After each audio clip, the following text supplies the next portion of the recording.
théorie qui permet de transformer un signal continu au signal carré à l'aide de la composante NE555. Ce montage s'appelle le timer 555 astable. Pour réaliser ce montage, on a utilisé une batterie de 9 volts, un NE555, des fils conducteurs, une LED, trois résistances qui ont les valeurs 100 kΩ, 4,7 kΩ et 10 kΩ, et deux condensateurs qui ont la capacité 10 nanofarad et 3,3 microfarad. Avant d'expliquer le fonctionnement du montage, on va premièrement parler de la composante NE555. On remarque que la composante NE555 se compose de 8 portes. La première porte, c'est la masse. La deuxième, c'est l'entrée de déclenchement. La troisième, c'est la sortie principale ou bien output. La quatrième porte, c'est l'entrée remise à zéro. La cinquième porte, c'est la sortie de contrôle. La sixième porte, c'est l'entrée de seuil. La septième, c'est la sortie de déchargement. Et la huitième, c'est l'alimentation. Donc, la composante NE555 possède 3 entrées, 3 sorties et 2 bornes d'alimentation. Et dans ce schéma qui représente l'intérieur du NE555, on retrouve 3 résistances de même valeur R qui est égale à 5 kΩ, 2 comparateurs de tension C1 et C2, une bascule RS possédant 2 entrées de mise à 1 S et 7, un inverseur dont la sortie est reliée à la borne numéro 3 du NE555 et un transistor dont le collecteur est relié à la borne numéro 7 du NE555. Les entrées R et S de la bascule sont actives au niveau haut. L'entrée 7 de la bascule est active au niveau bas. Le transistor relié à la borne numéro 7 se comporte comme un interrupteur commandé.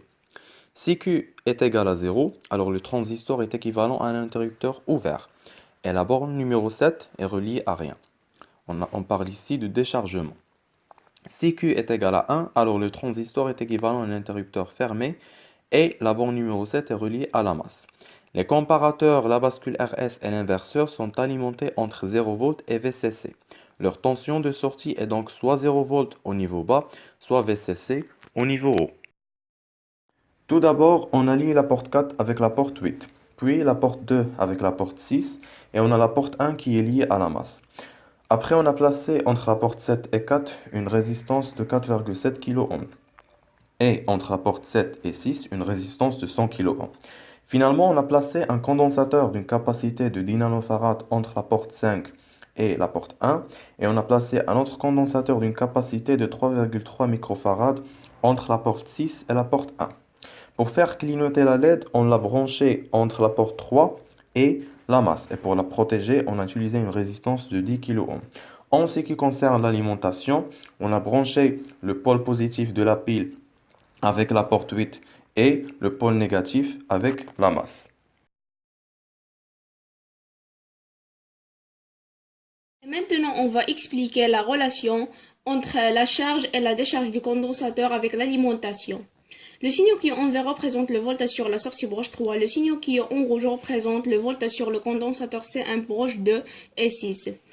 Quand la sortie 3 est au niveau logique haut, le condensateur atteint les 2 tiers et se charge. Et au niveau logique bas, quand le condensateur se décharge et atteint le 1 tiers. La période qui est au niveau logique rho qui représente la charge, on peut le calculer en utilisant la formule T1. Et de la décharge, on peut le calculer en utilisant la formule T2. La période entre la charge et la décharge représente un cycle qu'on peut calculer sa période en utilisant cette formule. On peut aussi calculer la fréquence d'oscillation avec cette formule ou bien cette formule.